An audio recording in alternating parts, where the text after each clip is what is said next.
copy, move or delete the text. Use the copy and paste commands to duplicate text.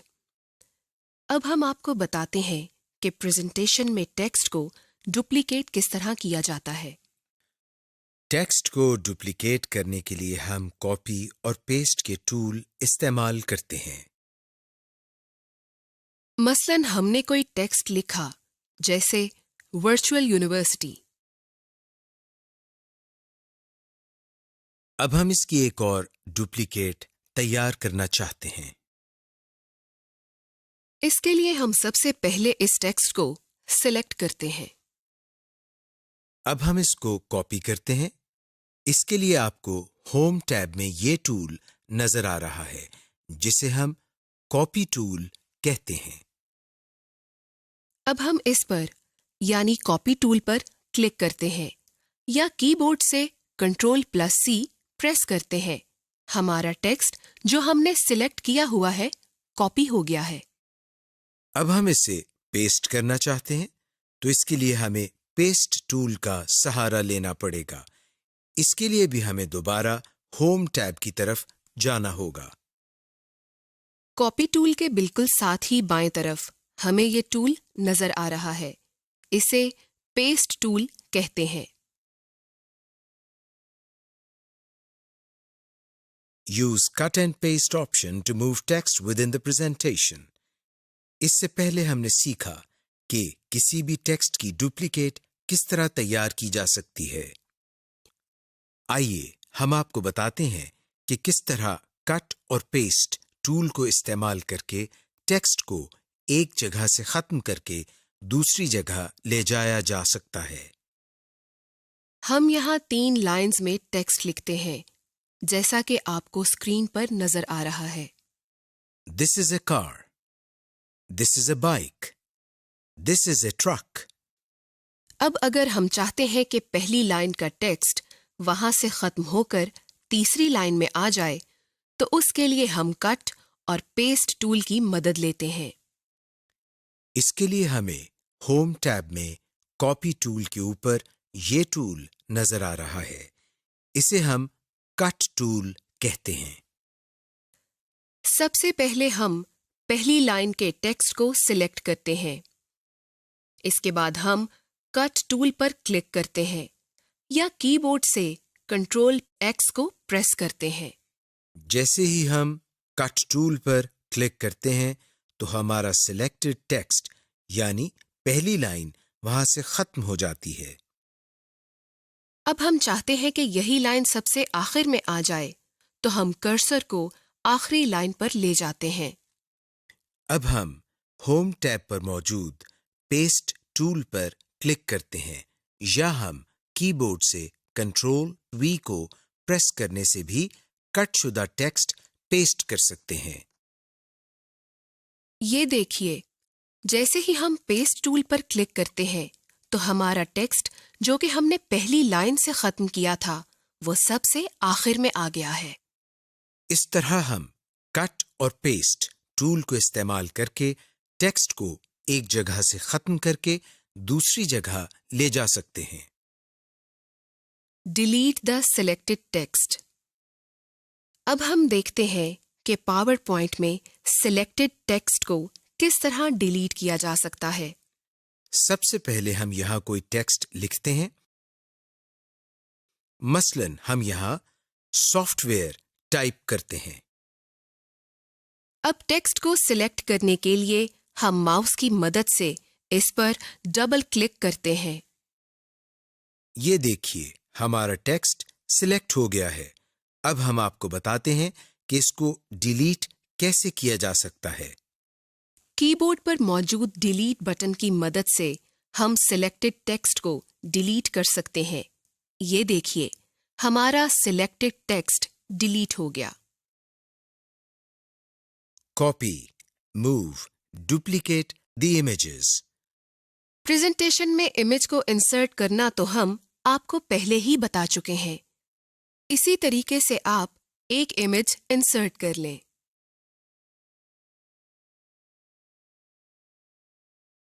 Image को duplicate करने के लिए हम copy और पेस्ट के टूल इस्तेमाल करते हैं, जैसा कि हम टेक्स्ट को डुप्लीकेट करने के लिए करते हैं। मसलन हमने कोई इमेज इंसर्ट किया, जैसा कि आप स्क्रीन पर देख सकते हैं। अब हम इसकी एक और डुप्लीकेट तैयार करना चाहते हैं। तो इसके लिए हम सबसे पहले इस इमेज को माउस की मदद से सिलेक्ट करते हैं। जब हम माउस इमेज के ऊपर लेकर जाते हैं तो हमारे सामने ये एक निशान बन जाता है जिसके चारों तरफ एरोज बने हुए हैं। अब हम जैसे ही इमेज पर क्लिक करते हैं तो इमेज के इर्द गिर्द दायरे बन जाते हैं, जिसका मतलब ये है कि हमारा इमेज सिलेक्ट हो गया है। अब हम इसको कॉपी करते हैं, जिसके लिए हमें पहले की तरह होम टैब की तरफ जाना पड़ेगा। आपको होम टैब में ये टूल नजर आ रहा है, जिसे हम कॉपी टूल कहते हैं। अब हम इस टूल पर यानी कॉपी टूल पर क्लिक करते हैं। हमारा इमेज जो हमने सिलेक्ट किया हुआ है कॉपी हो गया है। अब हम इसे पेस्ट करना चाहते हैं, तो इसके लिए हमें पेस्ट टूल का सहारा लेना पड़ेगा। इसके लिए भी हमें दोबारा होम टैब की तरफ जाना होगा।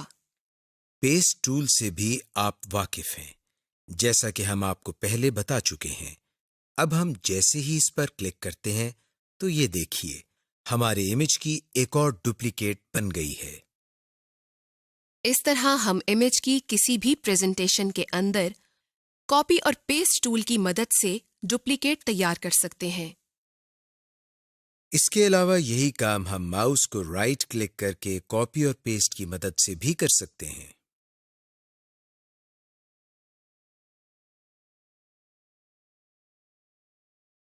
Text formatting. अब हम टेक्स्ट फॉर्मेटिंग के लिए होम टैब पर मौजूद फॉन्ट टूल बॉक्स के बारे में सीखेंगे।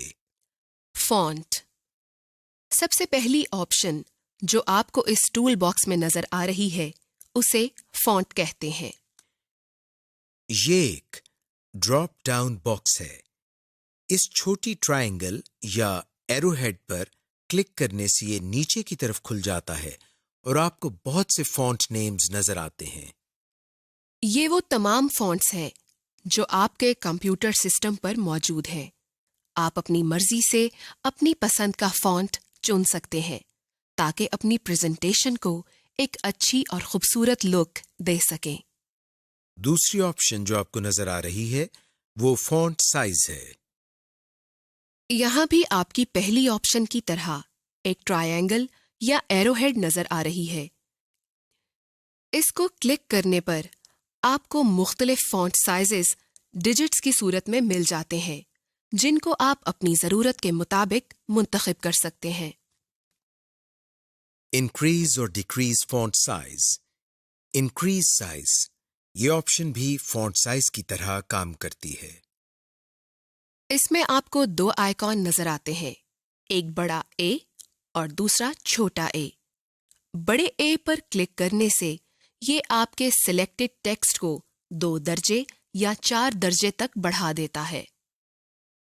मसलन, अगर आपके टेक्स्ट का साइज 12 है और आप बड़े ए पर क्लिक करते हैं तो इसका साइज 14 हो जाएगा, और अगर आप मुसलसल ऐसा करें तो पावर पॉइंट इस टेक्स्ट का साइज 20 होने तक बतदरीज 2 का इजाफा करता रहेगा। लेकिन जब इसका साइज 20 हो जाएगा तो इजाफा 4 दर्जे हो जाएगा। मिसाल के तौर पर अगर फॉन्ट साइज 20 हो तो आपके बड़े ए को क्लिक करने पर इसका साइज 24 हो जाएगा। यहां आपको स्मॉल ए या छोटा ए नजर आ रहा है। इस पर क्लिक करने से ये बड़े ए के मुखालिफ काम करेगा। मसलन अगर फॉन्ट साइज 32 है तो इसको क्लिक करने पर ये 4 दर्जे छोटा हो जाएगा, यानी इसका साइज 28 हो जाएगा। और अगर फॉन्ट साइज 20 है तो छोटे ए को क्लिक करने पर ये 2 दर्जे छोटा हो जाएगा, यानी इसका साइज 18 हो जाएगा। Clear the formatting.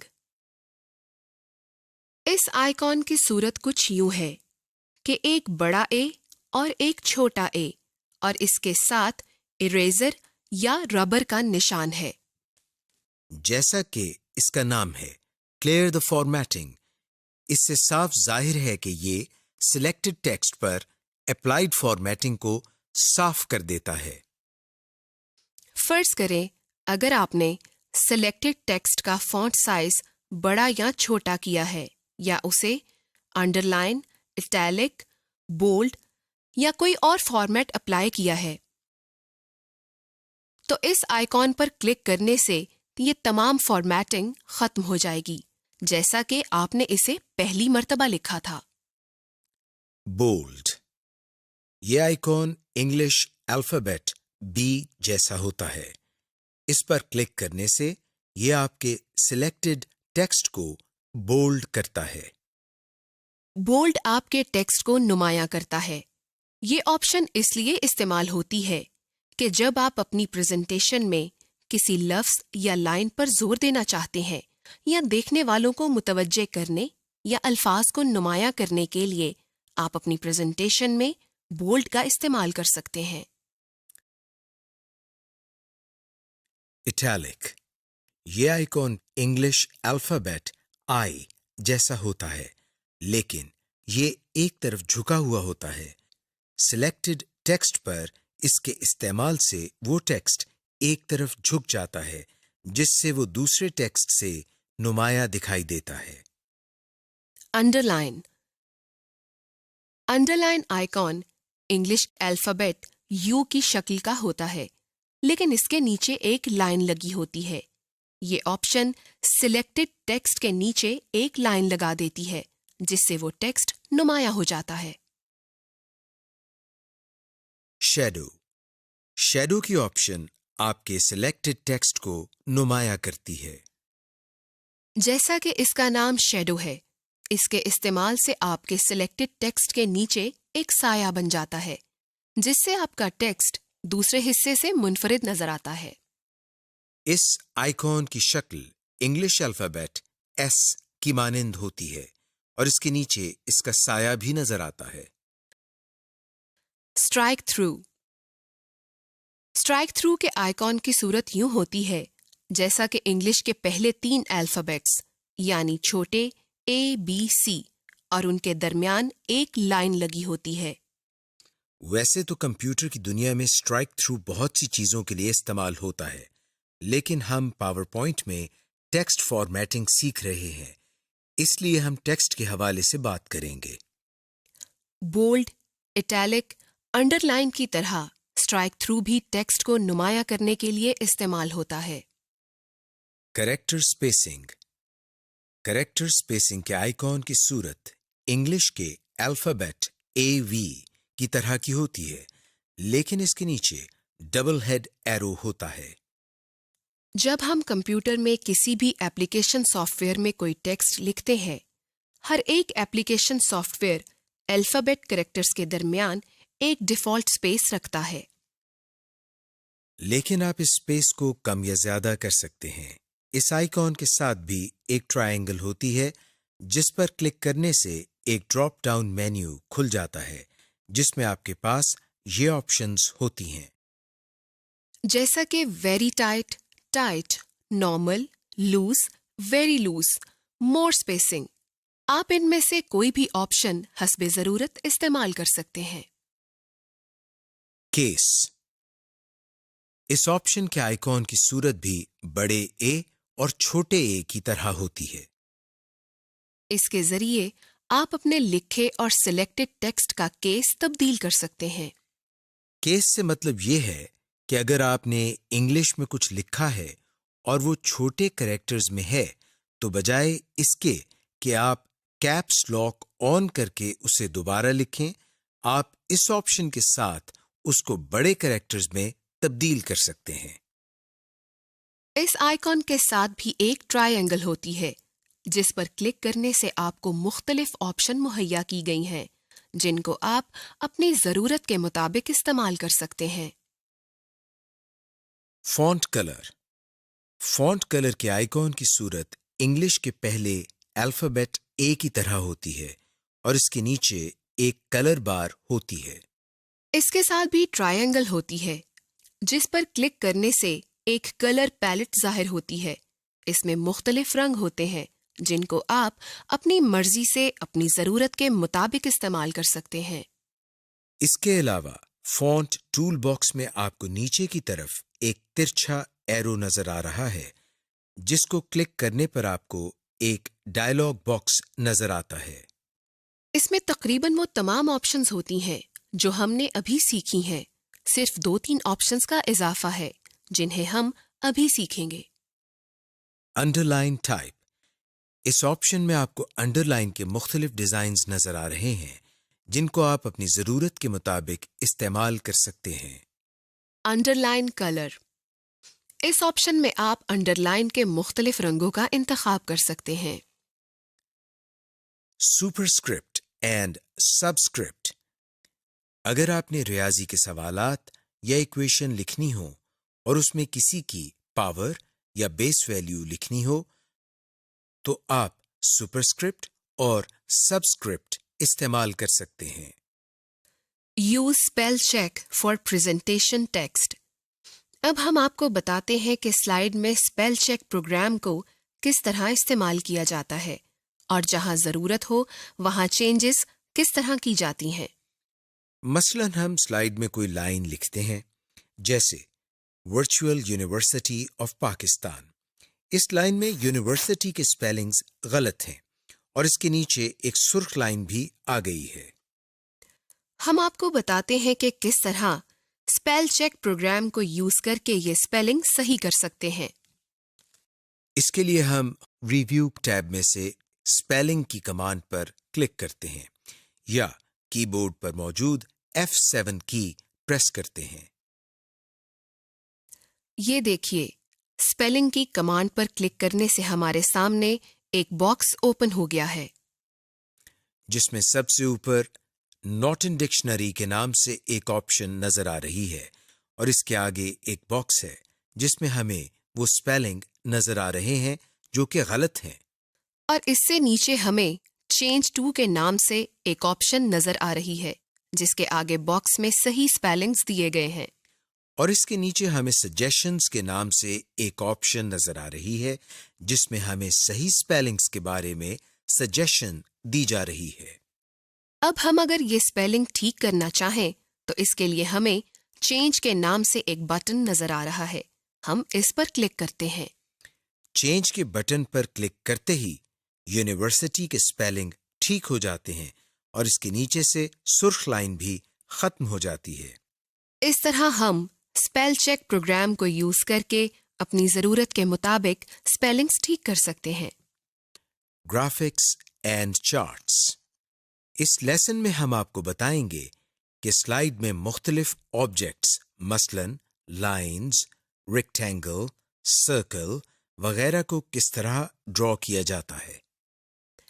आप जान जाएंगे कि मुख्तलिफ ऑब्जेक्ट्स में कलर किस तरह फिल किए जाते हैं और इनका साइज किस तरह चेंज किया जाता है। इन ऑब्जेक्ट्स को मूव किस तरह किया जाता है और स्लाइड में चार्ट किस तरह क्रिएट किया जाता है। Draw the objects. आइए हम आपको बताते हैं कि स्लाइड में डिफरेंट लाइंस को किस तरह ऐड किया जाता है। इसके लिए होम टैब में मौजूद ड्राइंग ग्रुप में हमें ये ऑप्शन नजर आ रही है, जिसकी मदद से हम स्लाइड में लाइंस लगा सकते हैं। अब हम इन स्टाइल्स में से ये लाइन स्टाइल मुंतखब करते हैं तो कर्सर की शक्ल चेंज होकर प्लस साइन की शक्ल इख्तियार कर लेती है। अब माउस की मदद से ड्रैगिंग करते हुए हम लाइन लगा सकते हैं।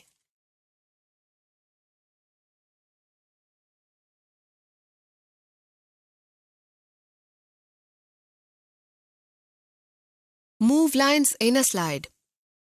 अब हम आपको बताते हैं कि स्लाइड में लाइंस को मूव किस तरह किया जा सकता है। इसके लिए सबसे पहले हम एक लाइन को ड्रॉ करके इसको सिलेक्ट करते हैं और इसके बाद माउस की मदद से लाइन को पकड़कर ड्रैगिंग करते हुए लाइन को एक जगह से दूसरी जगह मूव करा सकते हैं।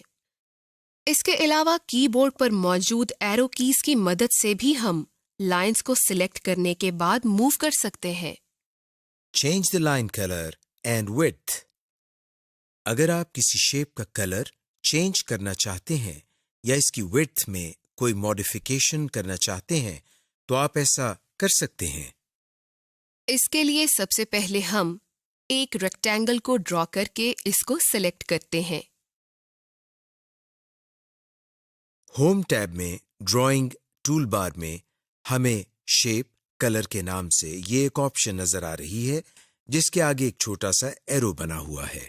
जैसे ही हम इस एरो पर क्लिक करते हैं तो हमारे सामने मुख्तलिफ कलर्स आ जाते हैं जिसमें से हम कोई भी कलर सिलेक्ट करके रेक्टेंगल के कलर को चेंज कर सकते हैं। और अगर इसी तरह हम लाइन की विड्थ में कोई मॉडिफिकेशन करना चाहते हैं तो ऐसा कर सकते हैं। इसके लिए हम माउस की मदद से लाइन पर डबल क्लिक करते हैं। लाइन पर डबल क्लिक करने से हमारे सामने फॉर्मेट का टैब ओपन हो जाता है जिसमें से हम स्टाइल शेप्स पर क्लिक करते हैं। इसमें हमें मुख्तलिफ स्टाइल और विड्थ की ऑप्शन नजर आ रही है। किसी ऑप्शन को सिलेक्ट करने से लाइन की विड्थ और स्टाइल बदल जाते हैं। Add various forms of shape, boxes, circles to a slide. इसके लिए होम टैब में ड्राइंग में हमें शेप की ऑप्शन नजर आ रही है। मसलन अगर हम शेप पर क्लिक करते हैं तो हमारे पास शेप की एक मेन्यू खुल जाती है। यहाँ हम अपनी मर्जी की कोई भी शेप सिलेक्ट करके स्लाइड में ऐड कर सकते हैं।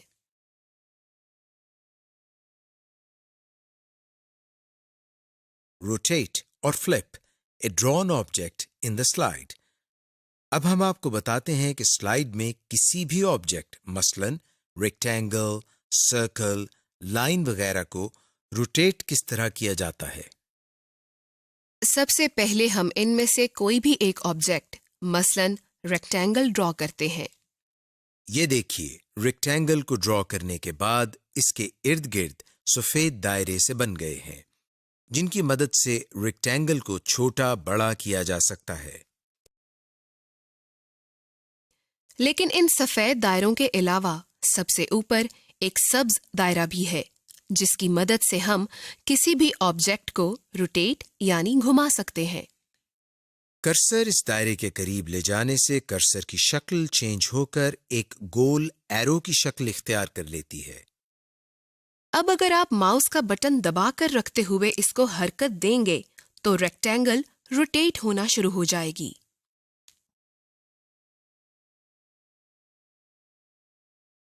Change the attributes of the shape. Change the color and line type of the shape.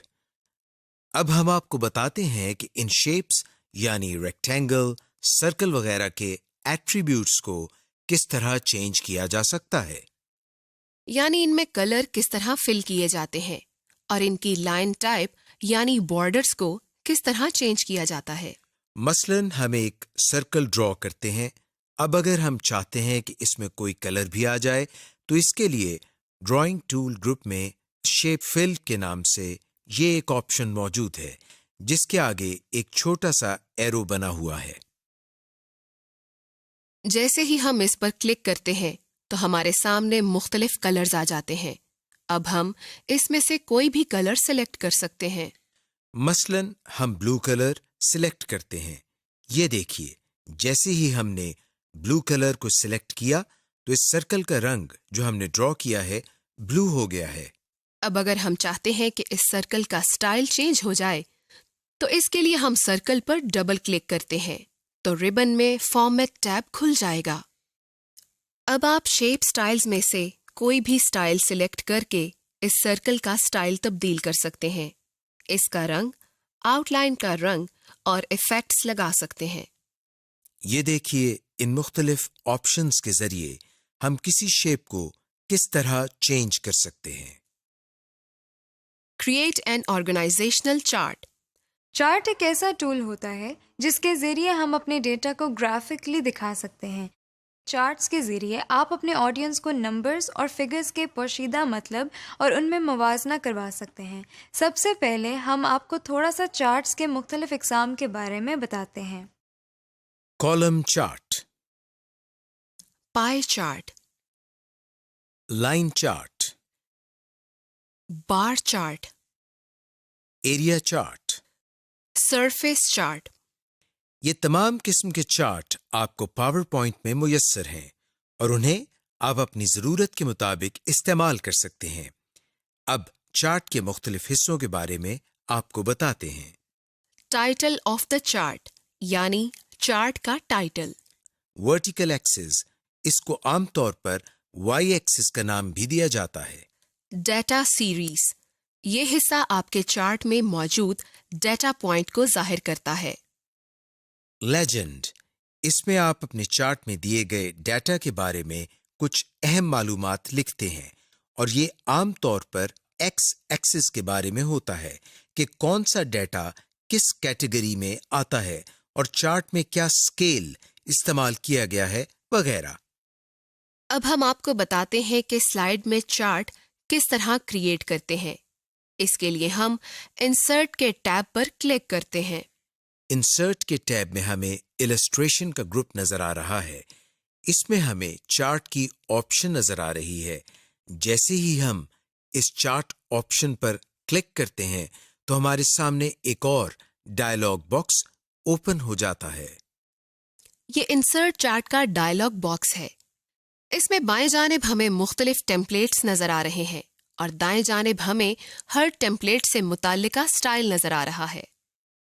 इस टेम्पलेट मेन्यू में से अपनी जरूरत के मुताबिक कोई सा स्टाइल सिलेक्ट करें और ओके का बटन दबा दें। आपका मतलूबा चार्ट स्लाइड पर इंसर्ट हो गया है। अब हम इसमें टेक्स्ट लिखते हैं। इसको रीसाइज और इसकी लोकेशन भी तब्दील कर सकते हैं। Create different kinds of charts, bar chart, pie chart, etc. इसके लिए हम इंसर्ट के टैब में से चार्ट की कमांड पर क्लिक करके एक चार्ट बनाते हैं। और अगर हम इस चार्ट की टाइप को चेंज करना चाहते हैं तो इसके लिए हम इस पर राइट क्लिक करते हैं। राइट क्लिक करने से आपके सामने एक डायलॉग बॉक्स ओपन हो गया है। इस डायलॉग बॉक्स में से हम चार्ट टाइप को चेंज कर सकते हैं।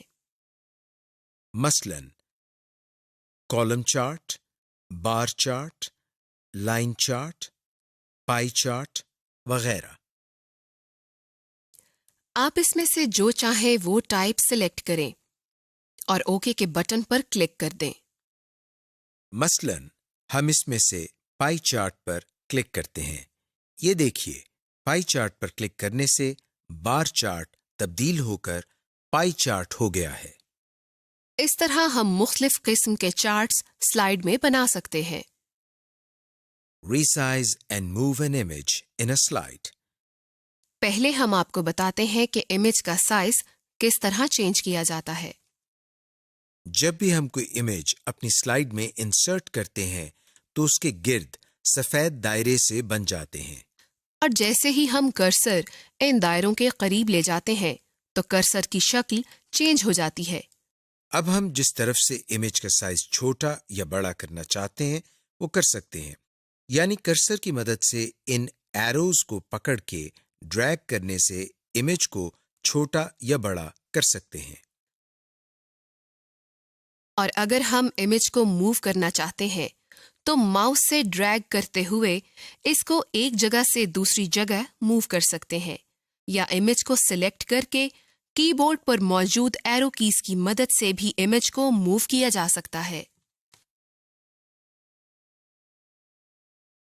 Import other objects, text, spreadsheet, table, chart और graphic files to slides. अब हम आपको बताते हैं कि स्लाइड में मुख्तलिफ ऑब्जेक्ट्स मसलन स्प्रेडशीट, ग्राफिक फाइल्स वगैरह किस तरह इंपोर्ट करते हैं। इसके लिए हम इंसर्ट के टैब से ऑब्जेक्ट की कमांड पर क्लिक करते हैं। ऑब्जेक्ट की कमांड पर क्लिक करने से हमारे सामने एक बॉक्स आ जाता है जिसमें हमें दो ऑप्शंस क्रिएट न्यू और क्रिएट फ्रॉम फाइल के नाम से नजर आ रही हैं। इसमें से हम क्रिएट फ्रॉम फाइल की ऑप्शन पर क्लिक करते हैं। क्रिएट फ्रॉम फाइल की ऑप्शन पर क्लिक करने से बॉक्स चेंज होकर ये शक्ल इख्तियार कर लेता है। इसमें हमें क्रिएट फ्रॉम फाइल के सामने एक खाली बॉक्स